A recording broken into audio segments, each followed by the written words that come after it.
Bharatiya Janata party की सरकार मुल्क के अंदर पूरे तरीके से फेल हो चुकी है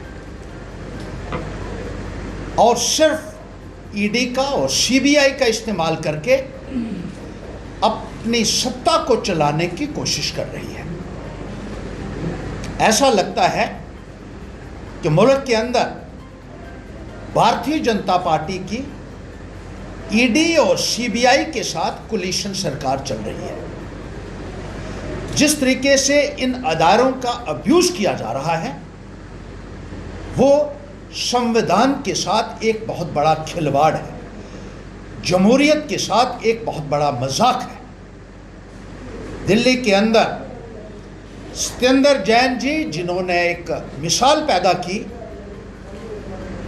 हेल्थ डिपार्टमेंट के अंदर एक इनकलाब लाया जिसकी चर्चा पूरे हिंदुस्तान के अंदर हो रही है। मनीष सिसोदिया जी, जिन्होंने दिल्ली के अंदर रेवोल्यूशनरी चेंजेस अपने महकमों के अंदर लाई, उनके खिलाफ जिस तरीके से साजिश का माहौल बनाया जा रहा है, जिस तरीके से ईडी और सीबीआई को इस्तेमाल किया जा रहा है और देश के दूसरे अपोजिशन लीडर्स को जिस तरीके से प्रताड़ित किया जा रहा है, ईडी और सीबीआई का इस्तेमाल करके, वो नाकाबिले बर्दाश्त है। भारतीय जनता पार्टी से हम पूछना चाहते हैं, नए चुने हुए राष्ट्रपति जी जो आए हैं, उनसे ये जानना चाहते हैं कि क्या भारतीय जनता पार्टी को खुली छूट दे रखी है ऑटोनॉमस बॉडीज को अपोजिशन के खिलाफ इस्तेमाल करने के लिए, और यह पूछना चाहते हैं कि भारतीय जनता पार्टी के भ्रष्ट नेताओं के खिलाफ कोई भी कार्रवाई क्यों नहीं की जा रही है, ईडी और सीबीआई क्यों खामोश हैं, बीजेपी के भ्रष्ट मंत्रियों और विधायकों के खिलाफ कार्रवाई क्यों नहीं हो रही। जम्मू कश्मीर के अंदर भी जिस तरीके से भारतीय जनता पार्टी द्वारा एक लूट का माहौल बनाया गया, यहां के गवर्नर महोदय ने खुद कहा कि 300 करोड़ रुपए की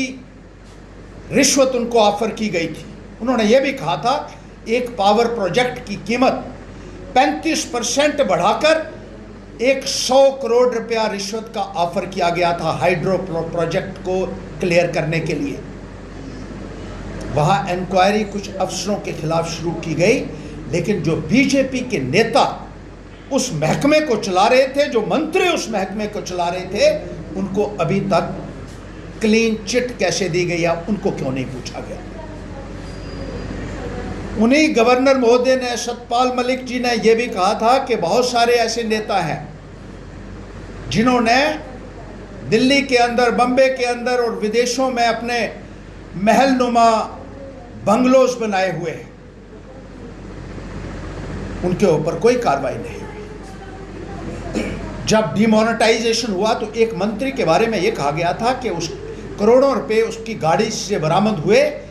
जो वो कन्वर्ट करने जा रहे थे, उन मंत्री के खिलाफ कुछ नहीं हुआ। एक मंत्री के बारे में यह कहा गया कि उन्होंने एक एनवायरमेंटली फ्रेजाइल एरिया में परमिशन कंस्ट्रक्शन की देने के लिए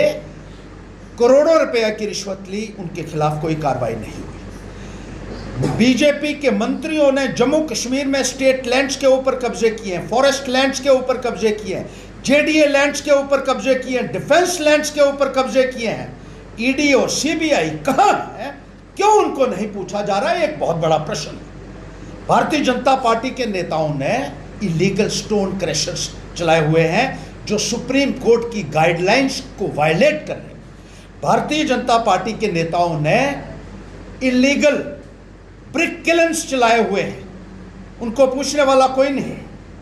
भारतीय जनता पार्टी के नेताओं ने हार्ट मिक्स प्लांट्स लगाए हुए हैं गैर कानूनी तरीके से, उनको पूछने वाला कोई नहीं है। और इनके खिलाफ दर्जनों बार